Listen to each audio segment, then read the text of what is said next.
자, 안녕하세요. 만나서 반갑습니다. 자, 첫째 시간이기 때문에 간단히 제 설명하고 본론에 들어가도록 하겠습니다. 자, 저는 에듀리에서 2차 과목인 공동주택관리 실무를 담당하고 있습니다. 자, 공동주택관리 실무라는 것은 여러분이 소장님이 되실 때 현장에서 적용하는 과목이 되겠고요. 자, 제 이름은 시험에 나올까 안 나올까요? 시험에 안 나옵니다. 그렇지만 여러분하고 인연을 맺었기 때문에 이름 정도 기억해주세요. 김영곤이라 합니다. 김영곤이고, 자, 우리는 지금부터 뭐 시험제도 간단히 설명할 건데요. 자, 22회가 저번 주 토요일 날 다 끝났습니다. 끝나고 우리는 23회가 우리가 시작되고 있고요. 자, 우리 시험의 정확한 명칭은 주택관리사보 자격시험이에요. 우리는 주택관리사보가 있고 주택관리사가 있기 때문에 이걸 합쳐서 주택관리사보 자격시험 이렇게 표현합니다. 자, 근데 우리가 지금 현재 몇 회를 준비하는 겁니까? 23회, 현재 23회 준비하는 여러분들은 역사의 현장에 계신 겁니다. 우리 주택관리사법 자격시험도 1회부터 여러 번 변청 과정이 있었어요. 근데 현재 23회 여러분들 준비할 때 이제 변청 과정에 들어섰습니다. 우리 이미 법은 예전부터 이제 공포가 됐었는데 상대평가라고 들어보셨습니까? 자, 여러분들은 이제 상대평가를 준비하는 우리가 횟수가 됐어요. 회차가 됐어요. 근데 우리 주택관리사법 자격시험은 1차와 2차 시험이 이렇게 구분되어 있습니다. 구분되어 있는데 1차와 2차가 다 우리가 상대평가가 아니에요. 1차는 기준대로 우리가 절대평가로 가는 거고 2차만 상대평가입니다. 그럼 상대평가는 뭐냐? 합격 기준점을 넘어간 사람 중에서 선발 인원수를 정합니다. 선발 인원수는 4월 달에 국토교통부장이 공고를 해줘요. 우리 시험은 자격시험 국가 공인 자격제도니까 법에 적용을 받는 겁니다. 그래서 4월달에 올해 23회는 몇 명을 뽑겠다 이렇게 선발 인원을 정해주면 우리가 성적 순에서 선발 인원수를 뽑는 2차 과목의 상대평가가 됩니다. 자, 그러면 우리가 이제 상대평가라고 해서 너무 겁먹을 필요는 없어요. 뭐 상대평가도 뭐 내가 그 성적 순위 들어가면 되는 거 아닙니까? 그렇잖아요. 근데 이제 절대평가 상대평가로 바뀌다 보니까 이제 우리 공부 방법이 좀 달라질 수가 있다는 거예요. 자, 그래서 저는 이미 1년 전부터 상대평가를 이미 준비해 왔습니다. 뭐 어차피 상대평가도 갈 수밖에 없는 길이기 때문에. 그럼 우리가 상대평가를 어떻게 극복할 거냐, 학습 전략에 대해서 대략 우리가 설명하고 나서 우리가 본 수업으로 들어가도록 하겠습니다. 자, 주택관리사업을 합격하기 위해서는 전략이 필요하답니다. 여러분들 학창 시절에 학교를 다닐 때 선생님한테 공부를 어떻게 하면 쉽게 할 수 있습니까? 하고 물어보면 선생님은 그런 얘기를 하죠. 공부는 왕도가 있다 없다. 왕도가 없다. 죽어라 공부하라 이렇게 말씀합니다. 근데 요즘은 시대가 변천이 됐어요. 바뀌었어요. 바뀌기 때문에 요즘은 이제 왕도는 없을 수 있어도 우리는 학습 전략은 있다는 거야. 전략. 우리가 여기서 대방동에서 서울역을 갈 때도 여러 가지 방법이 있죠. 뭐 걸어서 갈 수도 있고 자전거 타고 갈 수도 있고 뭐 택시 타고 갈 수도 있고 전철 타고 갈 수 있어. 근데 그 중에서 가장 효율적인 방법이 있다는 거야. 그걸 학습 전략이라 합니다. 자, 이걸 이제 1년 전부터 우리가 이제 분석을 해왔는데요. 학습 전략을 우리가 설명하면서 공부 방법을 제가 제시를 하겠습니다. 일단 우리가 이제 절대평가가 상대평가가 되든 시험을 시작했다면 시험 준비를 시작하면요 어떻게든 한 번에 우리가 끝내버려야 돼. 이 시험 준비 기간이 너무 이게 길어지잖아요. 장수생이 되는 경우도 있단 말이야. 그러면 개인상을 다 없어지고 사람이 피폐해집니다. 그래서 항상 목표를 세웠으면 1년 안에 끝낸다는 게 목표를 정하고 우리가 계획을 수립해야 돼요. 자, 그러면 어떻게 한 번에 끝낼 것인가? 첫 번째, 시험을 분석해야 돼. 우리 시험이 어떻게 주는지 유형 등을 분석해서 그에 맞게끔 계획을 수립합니다. 계획을 수립했으면 그 계획에 따라 실천을 해야 되죠. 뭐 실천은 열심히 공부를 하는 게 우리가 실천이 되겠습니다. 그러면 실천이 끝나면 이제 마무리를 해야 돼. 마무리가 뭐냐? 최종 점검을 하는 겁니다. 내가 그동안 어떻게 잘 준비했는지 마무리를 써 끝내고 마지막에 시험을 와서 우리가 합격을 하면 돼요. 그럼 지금부터 우리 시험을 어떻게 분석하고 계획을 어떻게 수립하고 어떻게 실천하고 어떻게 마무리할 건지 하나하나 단계를 우리가 설명을 해주겠습니다. 자, 첫 번째, 합격을 위한 필수 조건이 있답니다. 합격을 위한 필수 조건. 자, 어떤 조건을 충족하면 우리가 합격을 할 수 있느냐? 이 조건을 아래만 공부 방향을 우리가 정해서 우리가 계획을 수립할 수 있다는 거예요. 자, 그럼 어떤 조건을 충족할 거냐? 자, 지금부터 합격 조건을 파악할 때 유념할 사항이 있대요. 유념성을 지금부터 차례대로 하나하나 지금부터 설명을 해드리겠습니다. 자, 합격을 위한 필수 조건에서 우리가 시험 유형을 정확히 확인해야 돼요. 시험 유형을 정확히 확인하면 효율적으로 공부를 할 수가 있다는 거죠. 자, 객관식은 객관식답게 공부를 해야 되고 주관식은 주관식답게 우리가 공부를 한다는 뜻이 되겠습니다. 자, 그럼 이제 우리 주택관리사법 자격시험은 1차 시험과 2차 시험을 우리가 구분되어 있다 했죠. 근데 1차 시험은 객관식 문제로 우리가 출제가 되고 있어요. 객관식. 자, 과목당 40문제인데 40문제가 각각 우리가 객관식으로 우리가 출제가 되고 있고요. 자, 2차 시험은요. 자, 객관식과 주관식이 병행해서 출제가 됩니다. 그래서 과목당 객관식이 24문제, 주관식이 16문제로 우리가 출제가 되고 있어요. 근데 주관식이 나오는데 원칙은 우리가 자, 주택관리사법 자격시험은요. 공동주택관리법에서 규정하고 있어요. 자, 공동주택관리법 본문에 보면 2차 시험은 논수령과 서술형으로 보독되어 있습니다. 그렇지만 예외 기준에 따라 단답 기입형을 우리가 출제하고 있어요. 그럼 단답 기입형 뭐냐? 간단한 숫자나 용어를 쓰는 문제. 이따 문제 유형을 보여줄 겁니다. 숫자나 용어를 쓰는 문제가 출제가 되고 있어요. 그러면 우리가 이제 시험 유형을 파악할 때도 객관식이냐 주관식에 따라 맞춰서 우리가 공부를 한다는 뜻을 갖고 있습니다. 자, 그러면 자 1차나 2차에서 객관식 뭐냐? 이건 오지 선당의 복수 지문에서 답을 찾는 겁니다. 자, 오지 선당이라는 것은 하나의 문제에 보기 지문이 몇 가지 있다. 다섯 가지를 우리가 비교하는 거야. 비교할 때 전체 내용을 완벽히 이해하지 못해도 하나의 지문을 통해서 정답을 찾으셨다. 이게 객관식의 특징입니다. 그럼 5가지 지문 중에서 4가지 지문은 모르고 있습니다. 한 가지만 내가 아는 지문이야. 그걸 통해서도 정답을 찾을 수 있다 없다. 있다. 그러면 자 4가지 지문을 알고 있고 한 가지 지문을 몰라도 정답을 찾을 수가 있고 찍어서도 맞출 수 있다 없다. 있다. 확률은 20%니까. 자, 그래서 객관식은 그런 특징을 갖고 있고, 자, 주관식은 단답 기입형 문제로 정확히 용어와 숫자를 완벽히 알아야 정답을 기재할 수가 있다는 거야. 그러면 조금이라도 틀리면 5가 된다, X가 된다. X. 그러면 자, 특징이 뭐냐? 객관식은 전체 맥락만, 패턴만 이해해도 우리가 정답을 찾을 수 있다는 문제지. 근데 2차는요. 자, 패턴, 흐름 관계나 이해관계로 문제를 못 푸랍니다. 얘는 무조건 암기가 되면 문제를 풀 수 있다는 거지. 그러면 객관식, 자 1차는 다 뭘로 이루어졌어요? 객관식. 근데 객관식 문제 출제하는데 주관식 유형으로 무조건 암기하면 될까 안 될까? 안 되겠지. 이거는 흐름의 패턴을 알고 이해관계를 우리가 공부를 해야 되는 겁니다. 근데 2차는 주관식도 있어 없어요? 근데 주관식이 16문제라는 거예요. 그럼 16문제라는 것은 버릴 수 있습니까 없습니까? 없죠. 근데 주관식을 공부하는데 자 무조건 이해만 하면 되겠습니까 안 되겠습니까?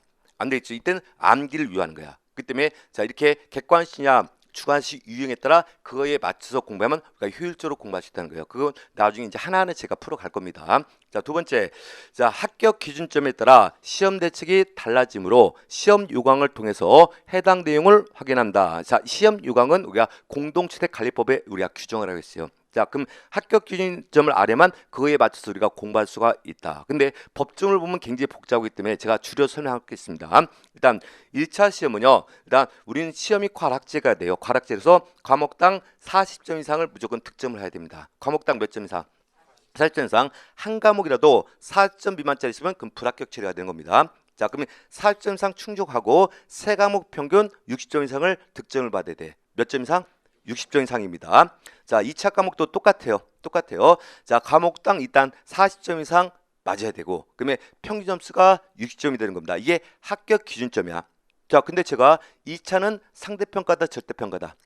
상대평가죠. 그럼 일단 여러분들이 선발 인원에 들어가 있으면 이 조건을 충족해야 돼. 충족하고 이 조건을 충족한 자 중에서 우리가 선발 인원수를 뽑겠다는 얘기야.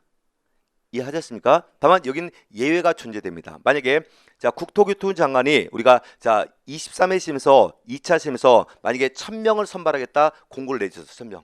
근데 1000명까지 갔는데 이 점수 이제 꽈라기 점수 60점 이상 맞은 사람이 1000명이 안 된대요. 그땐 60점이 미달되는 사람도 뽑을 수가 있습니다. 이해하셨습니까? 그렇지만 원칙은 평균 점수 60점 이상을 확보를 해야 되는 거야. 자, 그럼 이제 여기서 이제 2차를 빼놓고 자 1차를 이렇게 두고 설명하겠습니다. 자, 우리는 과락제가 있다고 그랬죠. 그다음에 과락제 있고 평균 몇 점 이상 맞는다. 60점. 그러면 1차가 세 과목으로 구성되어 있습니다. 자, 어떤 분이 A란 분이 자, 한 과목은 100점을 맞았어요. 한 과목을 100점 맞고 두 과목은 딱 40점씩 득점을 했어. 자, 그럼 평균 점수 몇 점이 됐습니까? 6점이 나왔죠. 과락은 있습니까 없습니까? 없죠. 그러면 합격을 하시는 거지. 과락이 없으니까. 또 B란 분은 자, 두 과목은 100점을 맞았어. 만점을 맞았어요. 근데 한 과목을 37.5점을 맞았답니다. 그러면 평균 점수는 A보다 더 높겠죠. 근데 그분은 합격할 수 있다 없다. 합격할 수가 없는 거죠. 그때 항상 이렇게 꽈락이 있는 과목은 꽈락이 있는 시험들은 항상 골고루 공부를 해줘야 돼. 이건 한 과목이라도 꽈락이 나면 불합격 처리가 되는 거니까. 그게 합격 기준에 따라 그러니까 공부의 전략이 된다는 거죠. 그래서 우리 주택가세법 자격시험은 골고루 공부를 해야 돼요. 물론 1차 과목 3과목 중에서 물론 효자 과목은 있어야 돼요. 평균 점수를 올려줄 수 있는 과목은 하나 있어야 돼. 그렇지만 과락을 배면서 골고루 공부할 우리가 특징을 갖고 있다는 거죠. 물론 2차도 똑같은 기준이 되는 거고. 넘어갑니다. 그래서 이 시험 요강에 따라 공부 우리가 분석해서 대책의식에 대해서 골고루 공부하자 이런 포인트가 되는 거죠. 세 번째, 자 절대평가인가 상대평가인가에 따라 시험 대책이 달라진다. 대책이 달라진다는 거죠. 일단 보겠습니다. 자 절대평가라는 것은 우리가 자 몇 점만 점수를 얻으면 합격하는 겁니까? 6점, 6점만 득점 합격하면요 무조건 합격 처리가 되는 거야. 네, 근데 상대평가는 뭐냐? 성적 순으로 우리가 고득점 산수로 잘라가 있다는 거죠. 오케이? 그럼 얘는 6점 갖고 목표를 달성할 수 있어 없어? 없는 거죠. 그러면 학습 전략은 뭐냐? 절대평가는 빼는 시험이 돼. 즉 버리는 시험이 돼야 되고 상대평가는 더하는 시험이 된대요. 이건 제가 왜 그런지를 설명할 겁니다. 왜 그런지. 자 그러면 지금부터 이제 절대평가와 상대평가의 1차와 2차를 조금 우리가 설명해 줄 거예요. 근데 우리 주택관리사 보호 자격시험에서는 이미 상대평가라는 시험을 한 번이라도 봤습니까? 안 봤습니까? 안 봤죠. 그러니까 그걸 분석할 수 있는 표본이 없다는 얘기야. 표본. 그러면 우리 표본을 어디서 끄집어낼 거냐? 우리 시험은요. 국토교통부 장관이 시식권자야. 시식권자지만 국토교통부 장관이 산업인력공단에 시험을 의무를 줍니다. 그럼 산업인력공에서 시험을 우리가 실시하고 있어요. 그러면 산업인력공단에 실시하는 전문 자격 중에 우리 시험과 유사한 시험이 있어. 뭐냐? 공인노무사라는 게 있어요. 물론 자격의 질은 우리보다 더 높습니다. 근데 공인노무사도 1차는 절대평가고 2차는 상대평가로 우리가 출제를 하고 있어요. 근데 얘는 우리보다 좀 자격이 질 높은 거예요. 좀 더 전문가의 길을 가는 애들이고 우리 시험보다 난도는 더 높습니다.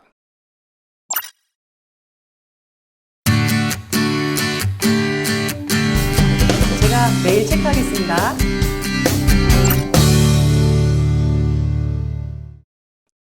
그 공인노무사는 예전부터 이제 2차를 상대평가를 하기 때문에 얘네를 표본으로서 제가 설명해 줄 겁니다. 딱 2016년도, 2017년도, 2018년도 우리가 자, 세 가지를 비교해 볼게요.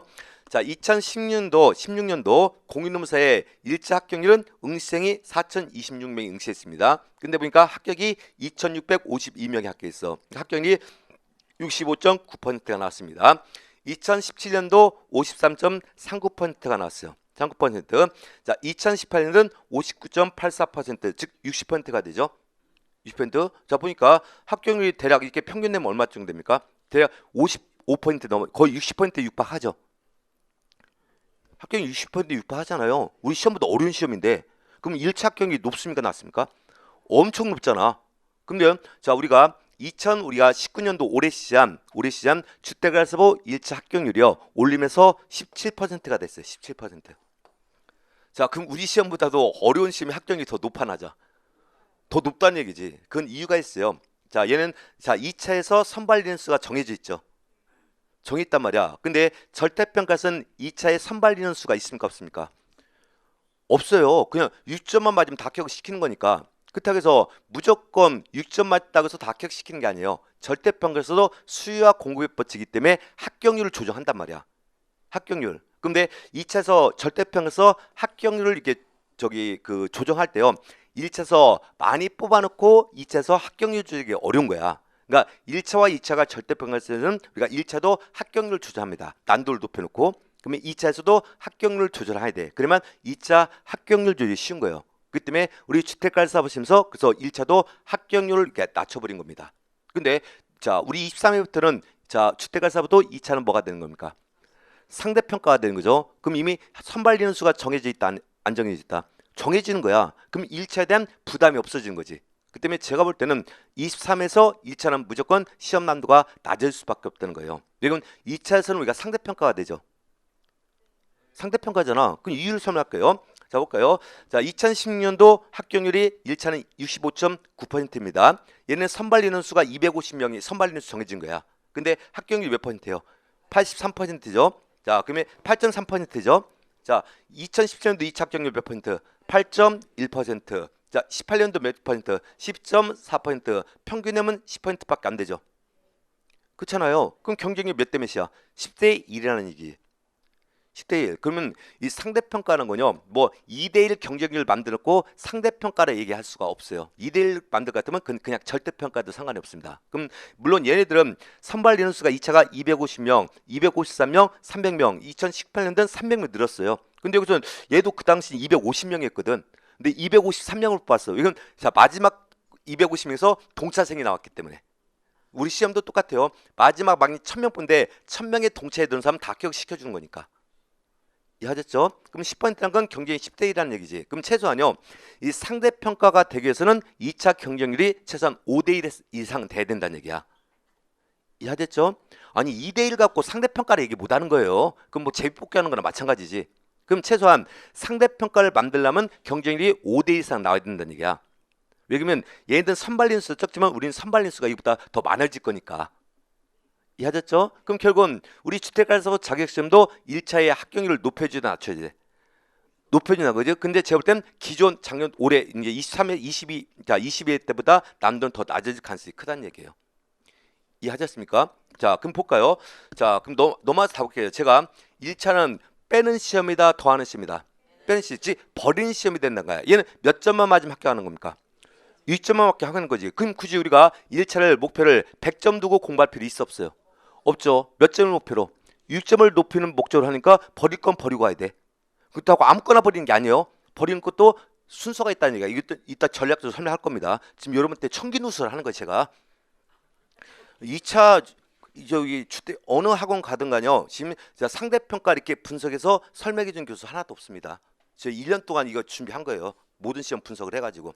자, 그다음에 2차 시험은요. 자, 성적순으로 자르는 거지. 그럼 남보다 한 점이라도 더 맞아야 될 거 아니야. 그럼 얘는 더하는 시험이 돼야 되는 거지. 이해하셨습니까? 그게 하나의 학습 전략이 된다는 얘기예요. 그래서 자, 절대평가는 1차는 버려라, 더해라. 버려라. 몇 점까지? 6점 맞을 때까지 버리라는 얘기예요. 근데 2차 과목은 버리면 되겠어 안 되겠어? 아니 남이 버림까지 챙겨서 공부한다는 목표가 생겨야 되지. 그러면 1차 그럼 1차의 공부량이 많아질까? 2차의 공부량이 많을까? 2차의 공부량이 많아져야 돼요. 그러면 우리 주택가서버 자격심의 절대평가 1차, 2차가 절대평가가 된 대부분 공부를 이렇게 했어요. 동차생들은 일단 1차 시험 볼 때까지는 1차만 죽어라 공부했어. 2차 공부 안 해요. 하고 1차 시험 끝나고 나서 2차를 준비했단 말이에요. 그래도 합격이 가능했단 말이야. 근데 상대평가로 가면 그렇게 해서는 합격할 수 있을까 없까? 절대 합격 못합니다. 그땐 이월돼서 장수행의 길을 걸어야 돼. 이해하셨습니까? 그러니까 목표를 써서 1차는 1차답게 절대평가에서 버리는 우리의 전략을 수립해야 되고 2차는 더하는 전략. 그러면 1차에서 버린 시간을 2차에다 투입을 한다는 결과가 나오는 거죠. 아니 1차 공부하는데 100점 맞을 필요 있어 없어요? 야 60점만 넘기면 되는 거지. 그렇잖아요. 그럼 그 남는 시간에 어디다 투자를 해라? 2차에 투자를 한다는 전략이 나오는 겁니다. 이해하셨죠? 그래서 절대평가냐 상대평가에서 전략이 달라진다는 얘기가 돼요. 자, 그럼 이따 어떻게 버릴 건지 설명해 줄 겁니다. 자, 그럼 시험 공략을 위한 4가지 포인트가 있는 거예요. 포인트. 첫 번째, 쓸데없는 공부를 안 하면 시험의 유형을 파괴라. 그래서 객관식은 객관식답게 공부하고 주관식은 주관식답게 공부를 하자는 얘기입니다. 두 번째, 합격 기준점에 따라 공부가 달라진다 했죠. 근데 우리는 과락이 있다 없다. 과락이 있기 때문에 골고루 공부를 해달라는 겁니다. 그러면 절대평가 상대평가에서 버리는 전략과 더하는 전략을 수립해서 우리가 대책을 수립해서 우리가 실천한다 이런 결과가 나오는 겁니다. 자, 넘어갑니다. 다음은 두 번째죠. 자, 그럼 합격을 한 필수 조건에서 두 번째 조건이냐? 구체적인 정보를 수집하라는 거야. 그럼 우리 시험이 어떻게 출제가 되는지 그 유형 등을 파악할 때는 구체적인 정보를 수집해서 분석을 하는 거죠. 그럼 구체적인 정보를 어디에 수집할 거냐? 자, 이것은 기출 문제를 갖고 우리가 분석을 하는 겁니다. 무엇을 갖고? 기출 문제. 이미 출제된 문제가 앞으로 출제 문제의 방향성을 제시하기 때문에 기출 문제에서 우리가 정보를 수집해야 돼요. 그래서 우리 고승덕 변호사라는 사람 알죠? 그 사람이 우리나라에서 3가지 국가고시를 패스한 사람 있잖아.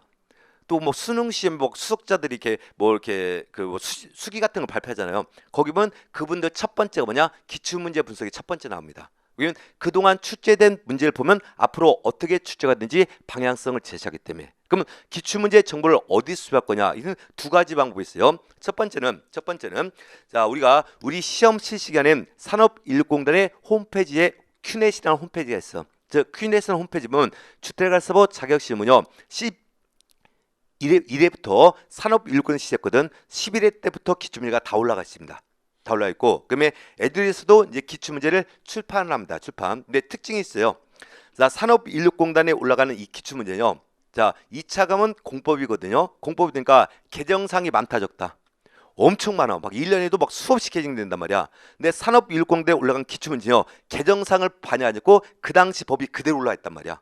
그러니까 신뢰도가 높을까 낮을까? 신뢰도가 낮을 수밖에 없어요. 여기 개정된 사항이 반영이 안 됐기 때문에. 근데 애들에서 출판한 이 기출문제집은 그 해마다 법이 바뀌는 걸 반영해서 개정을 시킨단 말이야.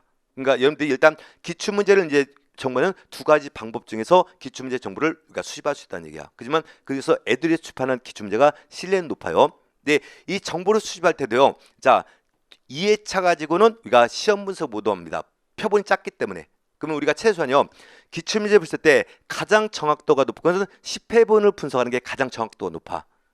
10회분. 근데 10회분도 좀 무리예요. 그럼 우리 최소한 5회분만 분석해도 충분히 방향성을 우리가 끄집어낼 수 있다는 거야. 자, 그럼 기출문제 이제 정보를 수집했어요. 그러면 그 기출문제 우리가 분석할 줄 알아야 돼. 지금 어떻게 분석할 거냐 하나하나 보겠습니다. 자, 기출문제를 통해서 출제 경향을 분석하는 거야. 어떻게 주는지. 그래서 출제 유형을 확인하는 겁니다. 한때 객관식과 주관식이죠. 객관식에서 똑같은 유형의 문제다, 다른 유형의 문제다. 객관식이라도 유형이 다르다는 얘기야. 그럼 어떻게 달라지는지 그 유형에 맞춰서 우리가 공부를 한다는 뜻이 되는 겁니다. 한번 설명하겠습니다. 이제 객관식인데요. 정오 판정, 즉 옳고 그름을 판정하는 문제. 그다음에 어구 선택, 즉 복에서 숫자나 또는 우리가 용어를 선택하는 문제로 구성이 됐대요. 그걸 봐야만 그러니까 시험의 특징을 알 수 있기 때문에. 그럼 지금부터 시험 유형을 제가 보여드리겠습니다. 우리 실무에서 우리 저 주택알사 시험은 어떻게 출제가 되는지.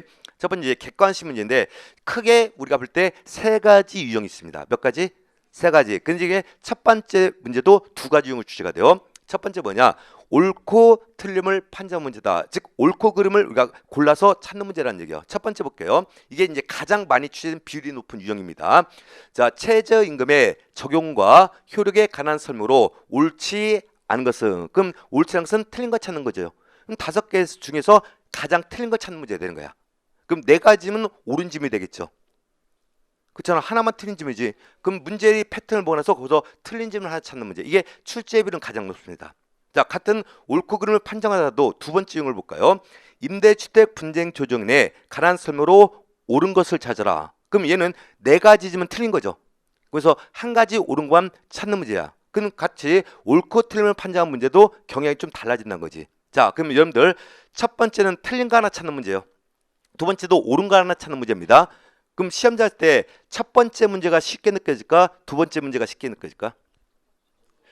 첫 번째 문제가 훨씬 더 쉬운 문제예요. 왜 그러냐면 얘는 자, 4가지는 옳은 질문이죠. 하나만 틀린 질문이잖아. 근데 얘는 4가지가 틀린 질문이죠.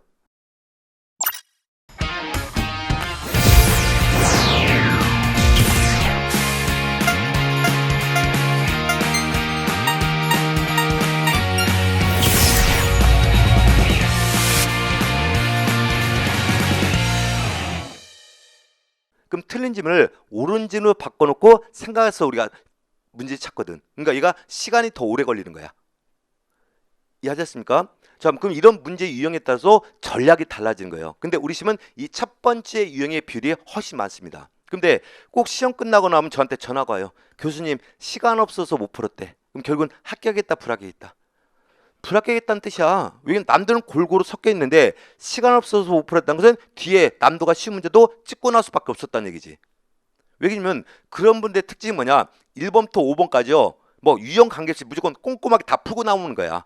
근데 우리 시험은요. 지문의 길이나 남도에 비해서 시간이 굉장히 짧다는 얘기야. 그러면 혹시라도 우리는 절대평가죠. 1차. 자, 몇 점 맞으면 합격하는 겁니까? 6점 맞으면 합격하는 거지. 그러면 6점이면 과목당 몇 문제입니까? 24문제만 맞으면 합격하는 거잖아요. 그렇잖아. 그러면 24문제만 맞으면 합격하는데 40문제를 다 풀 필요 있어요, 없어요? 아니, 40문제 다 풀 필요 있어, 없어? 내 공부 양만 어느 정도 되면요 30문제만 풀어도 우리가 24문제 맞출 수 있지. 30문제 24문제 맞출 수 있잖아요. 그러니까 시험 풀 때도 요령이야. 1번부터 꼼꼼하게 푸는 게 아니라 스타일별로 문제를 제끼고 넘어가야 돼요. 그러면 시간 안에 문제를 풀 수 있는 거지. 그러니까 이런 유형에 따라서 우리가 시험 전략이 달라지는 거예요. 이해하셨습니까? 근데 이런 옳고 그른 문제는 뭐냐? 내가 정확히 몰라도 정답을 찾을 수 있다는 거야. 왜? 다른 질문과 비교해서 정답을 끄집어낼 수 있기 때문에. 다른 질문과 비교해보면 되잖아요. 근데 이런 문제는요, 패턴만 잘 알아도 정답을 그냥 끄집어낼 수 있는 문제 중에 하나가 이 옳고 그름을 판정하는 문제가 되고, 자, 두 번째 객관식 유형이에요. 자, 시험 문제에서 특정 단어나 특정 숫자만 찾는 문제. 자, 볼까요? 자, 가로에 들어갈 숫자를 옳게 대한 것은 그럼 박스에다가 가로를 2개 쳤어. 여기에 대한 숫자에서 4, 3과 2로 짝 맞추는 문제, 얘를 찾는 문제. 얘는 옳고 그름 판단하는 게 아니죠. 두 번째, 자, 압력 균형을 유지시키는 용도의 밸브는 뭐냐? 그럼 보기에서 차압 조절 밸브를 찾는 문제. 그럼 얘는 이해관계가 아니죠. 그냥 암기해서 푸는 거잖아. 근데 암기인데요. 자, 잘 이해하셔야 돼. 자, 얘가 객관식에 나왔습니다. 객관식에. 자, 그러면 차압 조절 밸브를 다 암기하지 않고 차압만 알아도 정답을 찾을 수 있다는 얘기지. 그렇잖아요. 차만 알아도 왜 그러면 압력 균형을 유지하니까 압력차를 조절하겠다는 얘기야. 그러니까 이렇게 이해로 문제를 풀 수 있어 없어? 특정 물론 숫자는 암기를 해야 되지만 이런 용어 단어는 조합을 할 수 있다는 얘기야. 객관식에서는. 근데 만약에 주관식에서 이 압력 균형을 유지시키는 용도의 밸브의 명칭을 쓰라겠어. 이게 주관식 바뀌었다 보세요. 그러면 얘를 그냥 단순하게 이해해서 풀어낼 수 있을까 없을까? 없지. 정확한 용어 쓰는 거니까. 이렇게 단어를 찾는 문제라도 객관식 유형이냐 주관식 유형에 따라 전략이 달라지는 거예요. 자, 그러면 1차 과목에서는요. 자, 주관식이 있습니까 없습니까? 없죠. 그럼 이런 특정 용어를 찾는 문제에서 막 단어 수가 10가지 이상 되는 막 단어가 있단 말이야. 그러면 10가지 글자를 다 암기할 필요 있어 없어? 없고 그 특징만 우리가 기하고 정답을 찾는 거야. 이해하시죠? 그러니까 1차는 다 암기할 필요 있다 없다? 없다는 거지. 근데 2차는 주관식으로 변이기 때문에 정확히 용어를 써야 되는 거지. 그 때문에 1차하고 2차도 그래서 유형이 달라지는 겁니다. 1차는 주관식이 없잖아요. 그러니까 다 암기할 필요 있다 없다? 없다. 특징만 패턴만 가지고 우리가 정답을 끊는 그런 공부를 하셔야 돼요. 근데 2차는 정확히 아는 공부를 해야 되는 거지. 그러니까 같은 이 용어를 공부하더라도 1차하고 2차는 달라진다는 거예요. 2차는 정확히 알아야 돼. 얘를 다 써낼 줄 알아야 된다는 얘기야. 근데 객관식에서는 1차는 얘를 정확히 할 필요 있다 없다? 없고 특징만 알면 된다는 얘기야. 그렇기 때문에 같은 객관식이라도 우리가 1차와 2차 공부하기 달라진다는 얘기예요. 이해하셨습니까? 자, 그러면 자, 이게 이제 두 번째이고 이제 가장 객관성 어려운 유형은 마지막 유형입니다. 보니까 옳거나 틀린 질문을 모두 골라내는 문제야. 그래서 자, 어떤 문제 나오냐? 자, 회계감사를 받아야 하는 경우 그 감사 대상이 되는 재무제표를 모두 고른 것은 그럼 박스에다가 보기예시를 다 주는 거야. 주고 여기서 옳은 것만 다 끄집어내는 거. 물론 정답은 1번, 2번, 3번, 4번에서 하나를 찾는 거지만 결국은 이 보기예시는 여러 가지 나오지.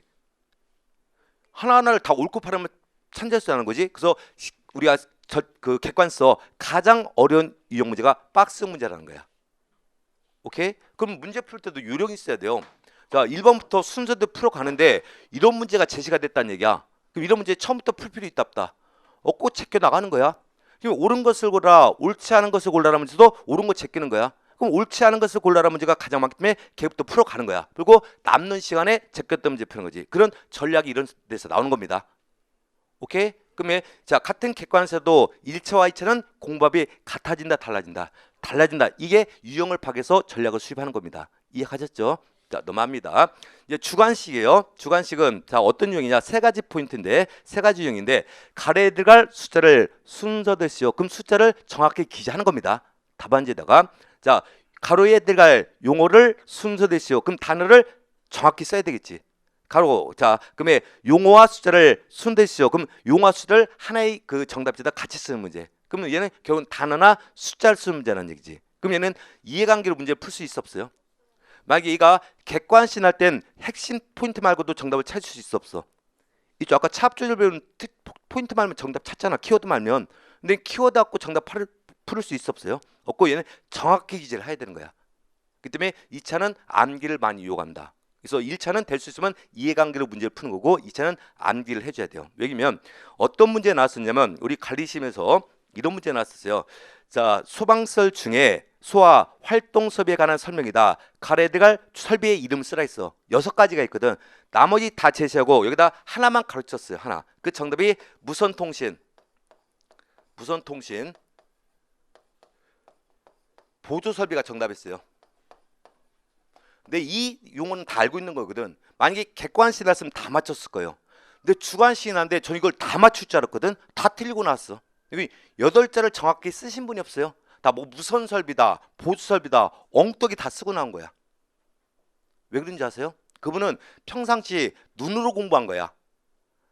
눈으로 공부, 손으로 공부하다 보니까 대략적인 특징만 알지 정확히 용을 못 쓰는 거지. 그러면 암기를 했다 안 했다? 알다. 만약에 얘가 객관식으로만 나왔으면 얘는 암기할 필요가 없었던 거야. 근데 주관식이니까 정확히 써야 되는 거니까 평상시에 정확히 암기하고 문제 풀어야 되는 거예요. 그게 객관식과 주관식의 차이점이 되는 겁니다. 자, 그래서 객관식과 주관식의 유형에 따라 그거에 맞게끔 우리가 공부를 하자. 이런 건 기출문제를 통해서 우리가 분석을 하는 겁니다. 물론 최종적으로 제가 분석을 해줄 거지만, 자, 두 번째, 단원별 출제 빈도와 자주 나오는 키워드를 확인해서 그분에다 포인트를 맞춰서 공부 비율을 높여주자는 얘기야. 무슨 얘기냐면, 자, 자주 나오는 키워드는 앞으로 나올 가능성이 높다. 지금 또 분석해 줄 거예요. 자, 이제 법규를 예를 들게요. 2차 과목의 법규. 법규는요, 40문제가 총 13가지 법률 수치가 됩니다. 근데 법률로 출제비율이 정해져 있어. 보니까 24문제, 40문제 중에 주택법이 8문제, 공동주택관리법이 8문제, 건축법이 7문제야. 그럼 일단 이 3가지 법률에서 23문제가 나오죠. 23문제 나오면 그러면 이 3가지 한 나머지 법률은요 2문제 내지 1문제씩 나온다는 얘기야. 출제비율이 법으로 정해진 출제비율이야. 뭐 회계나 민법에 나타난 출제비율이 있어요. 뭐 민법은 총칙이 몇 %다, 60%다. 그럼 물권 채권이 각각 20% 비율이 있다는 얘기예요. 이해하셨습니까? 자, 그럼 만약에 얘를 이제 절대평가로 놓고 설명할게요. 절대평가로. 자, 그럼 절대평가는 제가 버리는 시험이라고 했죠. 몇 점만 맞으면 되는 거니까 6점 맞으면 되잖아. 그럼 일단 이 3가지 법만 정확히 알아도 23문제 맞추고 하는 거지. 맞추고 하잖아. 그러면 나머지에서 어떻게 보면 자, 여기 있는 2문제 할까요? 그럼 4문제면 27문제 나오지. 나오잖아. 그럼 여기까지 공부해도 합격할 수 있어 없어? 있죠. 그럼 나머지는 버릴 수 있다는 얘기지. 여기면 같은 법령 조문수가 똑같아. 만약에 얘가 조문수가 1000개야. 얘도 1000개예요. 1000개. 그럼 같은 1000개라도 어디가 더 효율적인 거야? 얘가 더 효율적이지. 같은 양을 공부해도 8문제 나오기 때문에. 오케이? 그럼 여기서도 판단하는 거야. 야, 여기서 보니까 자, 어떤 문제냐? 소방기본법은 기본법이니까 법령이 더 안 나와. 근데 몇 문제 나오는 거야? 한 문제. 그런 건 절대평가에서는 버리자는 얘기지. 버려야 될 거 아니에요. 몇 점만 맞으면 합격하는 거니까. 6점. 그러면 여러분들이 1차 과목도요. 기본서 편제 맨 앞에 보면 단원별 출제비율이 있다는 얘기야. 그럼 출제비율에서 많이 나온 단원에서 공부를 더 많이 하라는 얘기지. 그러면 조금 난 단원이 있단 말이야. 그땐 어떻게 하라? 버리고 하라. 아니 1차 과목은 굳이 100점 맞을 필요 있어 없어요. 없다는 거야. 몇 점만 맞으면 되는 거니까. 있죠. 그러니까 단원별로 우리가 중요도를 순서를 정하라는 얘기예요. 아무거나 버리는 게 아니야. 여기서 공동주택관리법 버렸다 생각해보세요. 불합격이야. 그러니까 버릴 때도 아무렇게 버리는 게 아니라 출제 단위의 출제비를 따져보라는 얘기예요. 또 이제 자주 나오는 키워드가 있대요. 자, 21회 시험인데요. 자, 일단 2차 과목인 관계복귀와 관리시험은 시험 범위가 중첩이 된 게 있단 말이야. 근데 40문제 중에서 5문제를 한번 뽑아왔습니다. 제가 40문제 중에서 21회 2차 과목에서 자, 보니까 입주자 대표의 구성원에 대한 교육 내용에 포함할 사항을 모든 것은 그럼 여기 보니까 입주자 대표라는 용어가 나왔죠. 객관식에서. 두 번째, 공동주택관리법령상 입주자 대표의 의결상이 아닌 것은 자, 보니까 이 객관식 문제도 설문에 입주자 대표 회의라는 용어가 나왔죠. 자, 세 번째 보니까 공동주택관리법령상 입주자 대표 회의 구성에 관한 설명으로 옳지 않은 것은 자, 입주대표는 용어가 나왔죠. 자, 다른 문제 볼까요? 동별 대표자를 선출하기 위한 선거관리위원회 의원이 될 수 있는 사람. 근데 이 동별 대표자가 입주자협의 구성원이 되는 거거든. 그럼 동별 대표자라는 것도 입주자협의라는 용어를 갖고 있는 겁니다. 자, 마지막 문제입니까? 입주자 대표의 임원의 선출 방법에 관한 내용이다. 가려 들어갈 숫자를 순서대시오. 주관식에도 입주자협의는 용어가 보였어. 보니까 자, 21회 자 80문제 중에 자 5문제가 입주협의는 키워드가 들어갔어 안 들어갔어요? 그러면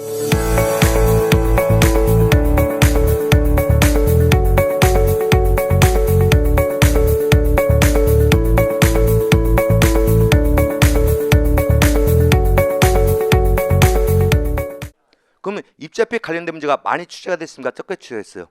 많이. 그러면 이런 키워드는 앞으로도 많이 나온다, 적게 나온다. 많이 나온다 뜻 잡고 있지. 그럼 이 키워드가 들어가는 단어는 확실하게 우리가 정보를 한다는 뜻을 갖고 있는 거지. 이해하셨습니까? 그래서 기출문제가 왜 중요하냐? 이걸 보고 나서 우리가 중요도를 따져갈 수 있다는 거야. 그러면 일단 절대평가선 중요도 위주로 공부하고 중도가 다른 건 버리자는 얘기가 되는 거지. 이해하셨습니까? 이해하셨어요? 근데 이건 절대평가 때야. 근데 상대평가 때는 자 보니까 얘는 우리는 고득점수는 많지. 그럼 상대평가는 버릴 거 있을까 없을까? 버릴 거고 남들이 버린 거 같이 챙겨서 공부하는 뜻이 나오는 거지. 그렇기 때문에 1차와 2차가 달라진 거야. 1차는 더해라 버려라. 버리고 2차는 더해가는 가지고 되는 겁니다. 아 끄덕끄덕 좀 하세요. 응? 지금 청기도 누설하고 있는데. 그러니까 이런 기출문제고 키워드를 분서 거기다 중점을 더 두라는 얘기가 되는 겁니다. 절대평가에서. 근데 상대평가는 안 통해요. 아니 우린 1차에 합격을 하면 2차 시험 볼 수 있는 거잖아요. 근데 같이 설명해 주는 겁니다. 두 번째 패턴을 파악하자. 자 기출문제고 어떤 유형의 패턴이 나오는지 그걸 패턴을 봐야만 정답을 쉽게 찾을 수 있다는 얘기예요. 자 첫 번째 보니까 자주 나오는 표현이 공략의 실마리가 된대요. 자주 나오는 표현 형태가 있다는 거야. 시험 지문에서. 첫 번째 보니까 노골적인 표현이 있대. 노골적인 표현 어떤 거냐?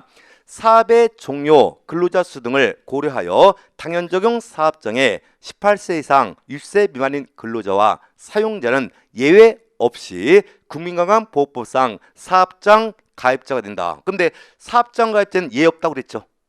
예외 없댔잖아. 근데 항상 공법은 예가 존재한다는 얘기야. 항상 공법은 예가 있다 없다. 있다. 그렇게 예외 없다. 이런 노골적인 표현 형태를 할 때는 거의 다 X가 된다는 얘기야. 이해하셨습니까? 자, 뭐뭐만 있다 이렇게 표현한 질문이 나왔단 말이야. 어떤 것만 있다. 그러면 얘는 예외가 있다 없다. 없다는 얘기지. 그런 질문 노골적 표현된 무조건 다 X야. 그러면 제가 객관식 문제 풀어가 한 번도 못 봤던 문제고 내가 모르는 문제란 말이야. 근데 무턱대고 찍는 게 아니에요. 1번부터 5번까지 읽어보고 이런 노골적인 표현일 땐 걔를 찍으면 확률이 높아진다는 얘기지. 이해 가셨습니까? 그러니까 문제를 찍을 때도 요령이에요. 찍어서 맞추는 것도 본 시험은 실력이 되는 거거든. 그러니까 이런 노골적인 표현 형태가 패턴을 바꿔서 정답이 된다는 얘기야. 이해하셨습니까? 자, 두 번째. 자, 그러면 입주자 대표는 4명 이상으로 구성하되 동별 세대수에 비례하여 관리 규약으로 정한 선거구에 따라 선출된 대표자로 구성합니다. 자, 이게 이제 자주 나오는 표현인데 얘가 현재 5연타석 시험 질문에 나왔던 거야. 그래서 3번 X가 됐어. 사람 숫자가 3으로 바뀌어서 2번 정답이 됐고 관리기란 용어가 시공구청장으로 바뀌어서 3번 정답. 그러면 5년 동안 매 해마다 나왔다는 얘기야. 자주 나오는 패턴, 자주 나오는 이 표현의 지문은 중요하다, 중요하지 않다. 자, 그럼 이 지문은 앞으로도 나올 가능성이 높다, 낮다? 높다. 그럼 이런 지문은 우리가 수업 시간에 이 지문 제가 수업 시간에 빈출 지문입니다. 해마다 나오고 있습니다. 거기다 중점을 두라는 얘기지. 또 나올 가능성이 아주 높기 때문에. 그래서 이게 자주 나는 표현 형태에 따라 우리가 정답을 찾을 줄 아셔야 된다는 얘기입니다. 세 번째, 또 X가 되는 패턴이다. 그럼 객관식은 1번, 2번, 3번, 4번, 5번이 O와 X로 구성되어 있죠. O와 X로 구성되어 있잖아. 근데 출제는요. X를 만들 때는 아무 지점에서 X를 만드는 게 아니에요. 그 포인트가 있다는 얘기야. 그 패턴만 알아도 우리가 접근이 공부하기가 쉽고 잘 찍을 수 있다는 얘기지. 그럼 어떤 패턴이냐? 첫 번째, 문장 속에 단어나 숫자가 다른 단어나 숫자로 바꿔서 추치를 해버려요. 그래서 틀리게 만든다는 얘기지. 뭐냐? 자, 관리계약 준칙을 정한다. 법에서는 시도사가 정한다고 돼 있어. 그럼 시도사가 이게 5가 되는지 뭐냐? 근데 출제는 여기서 뭐 관리계약 준칙을 다른 걸 바뀌라 여기서 시도사를 시군구청장이나 어떤 국토교통부 장관이나 어떤 입주자 등으로 바꿔서 우리가 출제를 한다는 얘기야. 자, 그럼 객관식에서 이 지문을 공부할 때 얘를 다 암기할 필요 있어 없어? 없죠. 여기서 키워드가 되는 뭐만 기억하는데 시도수만 기억하고 넘어가자는 얘기야.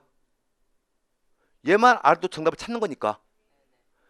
이해하셨습니까? 그래서 1차 가면서 객관식을 공부할 땐 다 암기하는 게 아니에요. 그 중에서 키워드가 되는 단어나 숫자만 암기하고 정답을 찾는 거예요. 이해하셨습니까? 이렇게 단어나 숫자를 바꿔 문제가 나온다는 얘기예요. 주로. 자, 두 번째 뭐냐? 자, 원래 미만이야 할 부분이 이하로 되어 있다. 무슨 얘기냐? 도시생활주택의 규모는 300세대 미만으로 우리가 건설되는 거거든요. 그럼 출제는 300세대 미만인데 300세대 이상으로 이렇게 바꿔서 이걸 X로 던져버려. 근데 대부분요 수험생들이 공부를 할 때 보면 어떤 공부를 하면 이 질문이 나오잖아. 그럼 300세대만 보고 빠져버린단 말이야. 미만과 이상을 공부하지 않아. 근데 출전 뒤에는 이상과 미만을 바꿔치기 하는 거지. 그럼 우리는 공부를 할 때 숫자만 볼 게 아니라 뒤에는 기산점까지 같이 봐야 된다 얘기가 되지.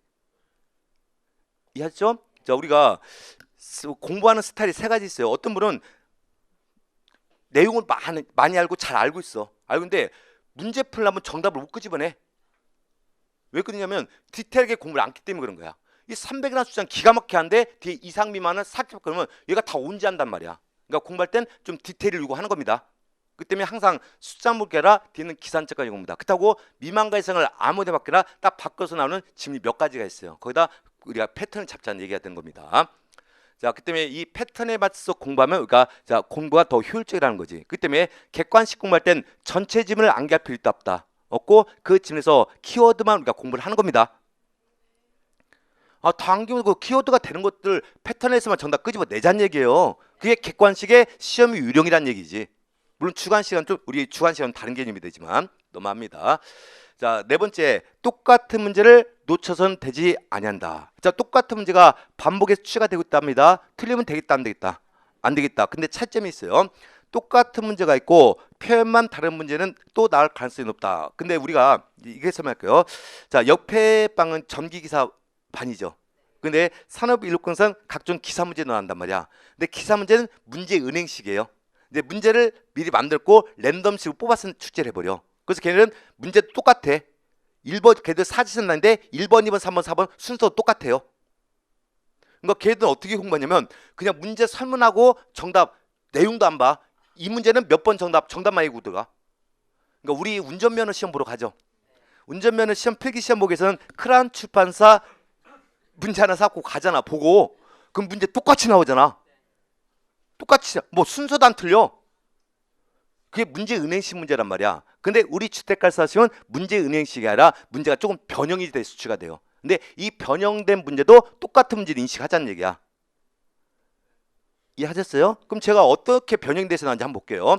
이게 시설교련에 18대 출제가 됐던 문제입니다. 18회 때 바닥 복사 난방에 관한 설명으로 옳지 않은 것은 틀린 거 찾는 문제요. 근데 1번이 정답이었어요. 증기 난방은 대류식 난방이거든. 증기 난방과 비교하여 열 용량자가 방열량 조절이 쉽다 그랬어. 근데 얘는 열 용량이 크기 때문에 방열량 조절 즉 온도지 어려운 거야. 이거 쉽다 해서 얘가 틀려서 X가 됐어요. 근데 이듬해 19회 때 유사 문제가 났어. 대류 난방과 비교한 바닥 복사 난방에 관한 내용으로 옳지 않은 것은 틀린 거 찾는 문제지. 같은 복사 난방이잖아. 자, 4번에 보니까 외기 온도 변화에 따른 방열량 조절이 쉽다고 해버렸어. 조금 전에 방열량 조절이 어렵다 쉽다지. 다만 앞에 이제 단서가 틀려. 여기는 증기난방과 비교하여 연령이 작아서 방열량이 쉽다 해서 틀렸죠. 근데 표현을 이렇게 했어. 외기 온도 변화에 따른 방열량이 쉽다. 물론 앞에는 좀 변형이 됐지만 뒤에는 똑같지. 그러면 똑같은 문제다 다른 문제다. 같은 문제가 되는 거야. 같은 문제 다른 문제. 좀 변형이 됐지만 같은 문제가 되는 거야. 근데 이 문제가 8회 19회 연속 나왔죠. 20회 때 딱 한 번 쉬고 21회와 22회 때 또 나와버렸어. 그럼 이런 똑같이 유형의 문제가 나온답니다. 틀리면 된답니다. 안 된다는 얘기지. 그럼 우리가 기출문제를 분석하면 이런 문제가 나온다는 거지. 그래서 기출문제는 뭐 10년에 한 번 나오는 문제가 있고 5년에 한 번 나오는 문제가 있고 3년 주기 나오는 문제가 있고 매년 나오는 문제가 있다는 얘기야. 그럼 매년 나오는 문제는 다음에도 나올 가능성이 높다는 얘기지. 그렇잖아요. 그럼 5년마다 한 번씩 출제해야 되는 문제가 있다는 얘기야. 기출문제 분석은 걔가 5년마다 한 번 나는데 전년도가 출제가 됐어. 그럼 올해는 나올 가능성이 높다 낮다? 낮다는 얘기가 되지. 그런 걸 기출문제를 분석해서 우리가 끄집어내는 거야. 이해 가졌어요? 그럼 이런 문제는 앞으로 나올 가능성이 높기 때문에 틀리면 된다는 얘기다. 그래서 우리는 이런 문제 갖고 이제 분류를 하는 거야. 문제를 어떻게 분류할 거냐? 자, 일단 그걸 보기 전에 이제 출제 경향을 분석한다. 자, 정오 판정 문제냐, 어고 선택 등 출제 유형을 보고 시험의 특징을 우리가 파악하라는 얘기가 돼요. 그래서 우리가 객관성에 공부 방법이 달라진다. 전략을 다르게 수립하라는 얘기고, 문제가 어떤 문제에 출제된지를 보면 주제를 우리가 쉽게 파악해서 우리가 공부하기가 쉽다는 얘기가 되어 있고요. 자, 자주 나오는 키워드는 앞으로도 나올 가능성이 높다 낮다. 또 아까 한 해에 입주자 대피란 키워드가 5번 나왔잖아. 그럼 다음에도 많이 나온다 적게 나온다? 아니다. 그런 건 우리가 중점적으로 공부를 해야 된다는 뜻이 되겠고요. 자주 나오는 표현이 공략에 심어린다. 그러니까 아까 노골적인 패턴이 있었어. 있잖아. 그런 게 앞으로 정답이 된다는 얘기예요. 자, 그러면 똑같은 문제는 앞으로 나올 가능성이 높다 낮다. 그다음에 아니 출제 빈도가 높은 문제 있잖아. 그걸 똑같은 문제를 분석해서 걔는 틀리면 아니 된다 이런 뜻을 갖고 있는 겁니다. 그게 기출 문제의 중요도가 되는 거예요. 분석의 중요도. 자, 그러면 이제 기출 문제 이제 분석 때 크게 분석해서 두 가지 용어로 나누래요. 두 가지 용. 첫 번째 뭐냐? A 문제와 B 문제 나누래요. A 문제는 뭐냐? 이전과 똑같은 형태로 출제된 문제거나 비슷하게 출제된 문제는 A형으로 분류하는 겁니다. 아까 보여줬잖아요. 18회 19회 때 문제 조금 표현만 다르지만 그건 똑같은 A형으로 분류해 주는 겁니다. 이해하셨죠? 자, B형 문제냐? 거의 나오지 않은 문제 또는 딱 한 번만 출제된 문제. 자, 10년 동안 딱 한 번밖에 출제된 문제가 있다는 얘기야. 걔는 B형 문제를 부재하는 거야. 그러니까 자주 나오는 문제는 뭘로 분류하고? A. 적게 나오는 문제는 B. 그럼 A 문제의 출제비율이 높으냐, B 문제의 출제비율이 높으냐에 따라서 전략이 달라지지. 달라지잖아요. 그러면 여기서 A 문제에서 같은 문제를 분류할 것이 뭐냐? 같은 형태로 이게 출제된 문제든 같은 문제를 분류하자는 거야. 그럼 패턴이 있어요. 자, 객관서 A 사례를 볼게요. 자, 1번과 2번이 다 정답이 됐던 건데 도성상하특의 규모는 정확한 용어는 300세대 미만이 돼야 돼요. 미만. 근데 한 해는 이걸 500세대 미만으로 바꿔버린 거야. 그럼 300이라는 숫자가 500으로 바뀌어서 X가 됐죠. 또 다음에는 300세대인데 숫자는 똑같죠. 자, 이 미만을 이상으로 바꿔서 X는 거야. 그러면 편형태만 달면 같은 형이다 다른 형이다. 같은. 그럼 얘는 A형 문제로 분류가 되는 거야. 우린 문제인식이 아니기 때문에 이건 A형 문제 분쟁이에요. 그럼 우린 이것만 공부하면 정답을 찾을 수 있는 거잖아. 이건 A형 문제가 되는 겁니다. 두 번째 뭐 사례2인데 이것도 객관식인데 우리가 공주법에 보면요. 입주자 피 구성원은 자치관리고 직원을 겸할 수 없다. 겸직 규정이 있단 말이야. 그 지문이 자치관리고 직원은 입주자 대피 구성원에서 생략할 수 없다. 이건 겸임이 되는 거거든. X가 된다는 얘기야. 자, 보니까 두 번째 입주자인 자치관리고 직원은 입주자 대피 구성원을 겸할 수가 있다. 이것도 겸직이 되는 거지. 텍스 표현은 같습니다. 아니 글자는 다르게 표현됐지. 근데 뜻은 같다는 얘기지. 이건 같은 문제다 다른 문제다. 이걸 A형 문제 이렇게 분류하는 겁니다. 그래서 크게 문제를 기출문제를 A형과 B형으로 분류해서 그 출제 비율에 따라 공부 전략이 달라진다는 얘기야. 자, 그럼 넘어가서 볼까요? 자, A 문제 출제 비율이 60% 이상 경우. 제 A 문제. 자, 그럼 이렇게 생각하셔야 돼요. 우리 주택관리사보 자격시험도 이미 22회 때까지 시험을 봤죠. 22회 1차 과목은 무조건 객관식 분할이죠. 자, 그럼 과목당 40문제야. 자, 그럼 22회 때까지 회계원료 한 과목만 따져볼까요? 이미 880문제가 나왔지. 나왔잖아. 그럼 나올 문제 다 나왔다 안 나왔다? 이미 우리 1차 과목은요. 나올 수 있는 문제 다 나왔다는 얘기야. 이제 더 이상 새로운 문제 안 나와. 맨날 서울상해를 대한상해 이렇게 바꿔밖에 안 해. 근데 묘한 게요. 같은 문제 숫자도 똑같아. 계산 문제가. 서울상해를 대한상해로 바꿔 못 풀어? 묘한 거 이게 수험생들은. 응? 묘해요. 공부하다 보면. 이제 그러니까 그 A 문제 출제율이 60% 이상이란 말이에요. 오케이? 그럼 B 문제는 버려도 되겠지? 그럼 60% 되면 기출 문제만 공부해도 충분히 합격할 수 있다는 얘기지. 그게 1차 과목의 특징이에요. 그래서 1차는 이미 나올 수 있는 문제 다 나왔다 나왔다. 나왔다는 거야. 그래서 기출문제에서 많이 취된 유형의 문제 거기다 포인트 잡고 가는 거지. 왜냐면 1차는 버린다 더한다. 버리기 때문에. 이해하셨습니까? 그렇지만 A 문제 출제비율이 60% 이하가 되고 B 문제 출제비율이 50% 이상이란 말이야. 그때는 기출문제 정확히 알아야 되겠지. 60% 이하 나오지만 다만 얘는 플러스의 알파의 공부가 필요한 거지. 이건 50% 출제니까 50% 공부하니까 플러스 알파의 공부가 필요한 거지. 근데 제가 지금 또 비교하는데요. 1차 과목은 우리 주택가서는 무조건 A형 문제 출제비율이 60% 이상이 되는 겁니다. 위 나올 수 있는 문제 다 나왔기 때문에. 그럼 앞으로 기출 문제를 통해서 출제비율이 높은 문제 위주로 공부를 하는 얘기예요. 그럼 나머지는 버려라 더해라. 버려라. 근데 이걸 상대평가로 전환해 볼까요? 상대평가는 이 B형 문제 출제비율이 50%라도 B형 문제를 맞춰야 돼 틀려야 돼. 맞춰야 된 거지. 그게 1차와 2차의 전략이 달라지는 거야. 이해하셨어요? 근데 1차는 기출문제 위주로 공부하세요. 어차피 그 기출문제가 변형이 되는 거니까. 근데 2차는 B형 문제도 같이 공부하자. 무슨 얘기 아셨죠? 왜냐면 1차 과목에서는 제가 아까 우리가 절대평가로도 합격률을 조정한다. 한다. 그럼 출제연이요. 거기다 한 30%는 여러분이 손도 못 대는 문제를 던져준다는 얘기야. 무슨 얘기 가시죠? 그런 걸 굳이 공부할 필요 있어 없어? 없다. 그 30%가 대부분 10년 중이나 5년 중에 한 번씩 나오는 문제라는 얘기야. 그런 걸 버리고 가라는 얘기지. 그래도 합격할 수 있기 때문에. 근데 2차는 그것도 버리면 된다 안 된다. 안 되고 같이 가는 거지. 그래서 1차, 2차를 전략을 달리가라는 얘기예요. 오케이? 넘어갑니다. 자, 그러면 자신의 상황에 맞게 공부하자. 그럼 저한테요. 시험 끝나면 3가지 유형의 전화가 와. 어떤 상황에서는 교수님 문제 푸는데 한 문제도 모르겠대. 근데 공부가 됐다 안 됐다. 전혀 공부가 안 되신 분이야. 이해하시죠? 자, 이게 묘한 게 있어요. 우리 주택가에서 이제 접수를 받는단 말이야. 접수 만약에 자 보통 접수할 때 2만 명이 접수를 해요. 2만 명. 원서 떼고 2만 명이 접수를 해. 근데 막상 시험 응시하는 건 15,000명밖에 안 들어와. 접수해놓고 그럼 5,000명이 시험 보러 왔다 안 보러 왔다? 안 보러 온 거야. 왜 그러냐면요. 시험 공고 주택가 사시오 자기 시험이 공고났네? 그럼 나도 한번 봐보자. 그럼 그분들은 대부분 운전면허 시험을 생각하는 거야. 크라운 출판사 문제 한 번만 보면 내가 운전면허도 합격했는데 뭐 주택가에서 뭐 합격 못 하겠느냐? 일단 접수하고 봐. 그리고 자 서점을 가서 이제 책을 쭉 사옵니다. 사고 넘겨보다 이제 질려버리는 거야. 이거 크라운 출판사가 아니네. 하면서 시험장에 안 가는 거야. 또 어떤 분 이제 돈 냈으니까 아깝잖아. 그러니까 일단 가보고 보는 거야. 그러니까 하나도 모르고 그냥 나오는 거야. 그 사람 전혀 안다 모른다. 그런 유형이 있다는 얘기야. 두 번째 뭐냐? 자, 기본 지식은 있지만 문제를 답하지 못하는 거야. 그러니까 그 사람은 공부량은 많아. 아는 건 많다 적다. 많은데 답을 구하지 못하는 거야. 근데 제가 아까도 그랬잖아요.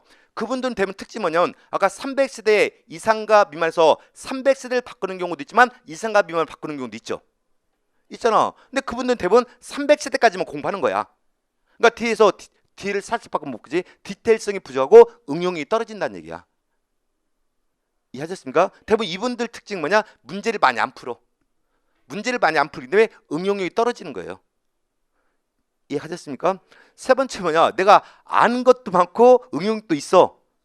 응용도 있단 말이야. 근데 시간이 부족해서 문제 못 푸는 사람도 있어. 그분도 떨어진다는 얘기지. 이게 떨어진 스타일이 3가지 유형이란 말이야. 그럼 내 상황이 어떤지에서 맞춰서 공부하는 거지. 근데 지금은 이제 이건 내가 예를 드는 거고 지금부터 여러분이 공부를 시작을 하는 사람들이야. 근데 그 중에서는 이 3가지 유형이 있단 말이야. 오늘 처음 공부하신 분들 있죠? 그러면 아무것도 모르지. 그러니까 이 사람들은 뭐 당연히 열심히 공부하면 돼. 지금부터. 알면 이제 문제 푸는 거니까. 가장 간단한 유형이야 이분들이. 두 번째 뭐냐? 공부는 많이 했어. 나 재수생이야. 아는 거 많아. 근데 답을 못 찾아.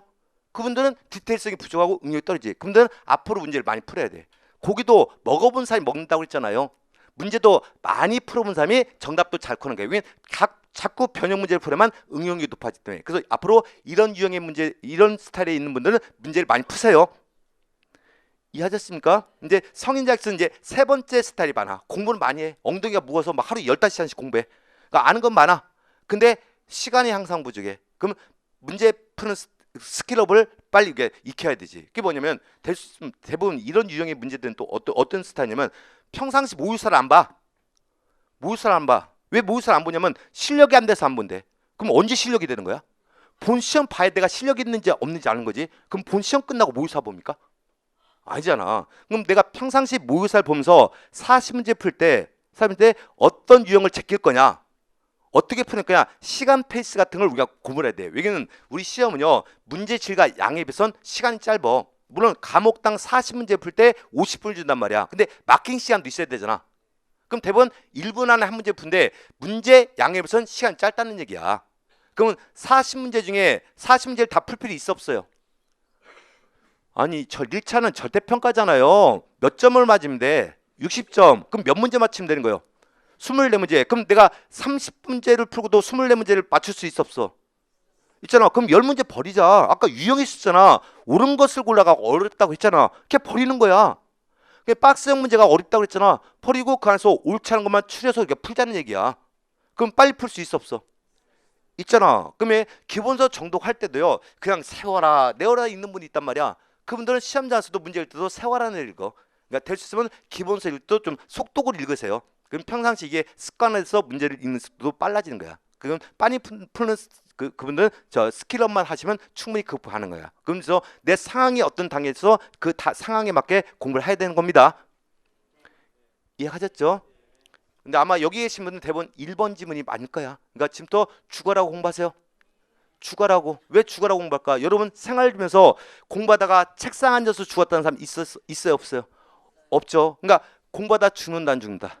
안 죽어. 그러니까 죽어라 공부하셔야 되는 거예요. 또 말입니다. 그래서 자신의 상황에 맞게끔 우리가 공부를 해야 되는 겁니다. 자, 출제 경향에 따른 공부법이 달라진대. 근데 이건 앞에 설명했습니다. 자, A형 출제비율이 60%가 된대요. 그럼 나머지 40%는 버려도 된다. 그럼 얘는 기출문제 위주로 공부하라는 게 1차는. 근데 상대평가는 걔를 버리면 된다. 근데 플러스 알파에 공부를 하라는 뜻이 되는 겁니다. 이해하셨죠? 자, 넘어갑니다. 자, 주관식 문제요.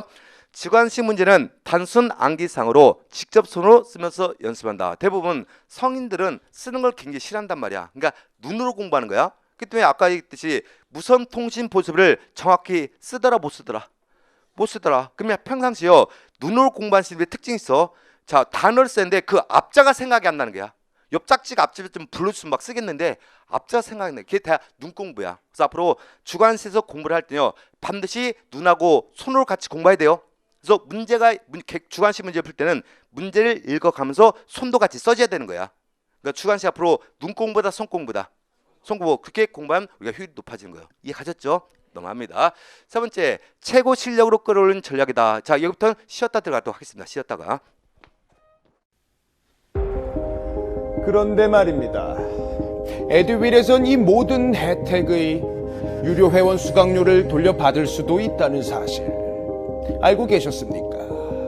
진짜 10만 원을 주더라고요. 한 달에 100만 원 버는 친구도 봤어요. 이게 진짜 대박이라니까요. 네, 친구 추천을 하시고 친구가 유료 회원가입을 하게 된다면 10만 원을 입금해드리고 있습니다. 친구만 추천해도 10만 원을 입금해주는 에듀윌 친구 추천 이벤트. 참으로 놀라운데요. 그리고 이 모든 혜택들을 많은 수강생들이 동행해 주길 진심으로 부탁드립니다.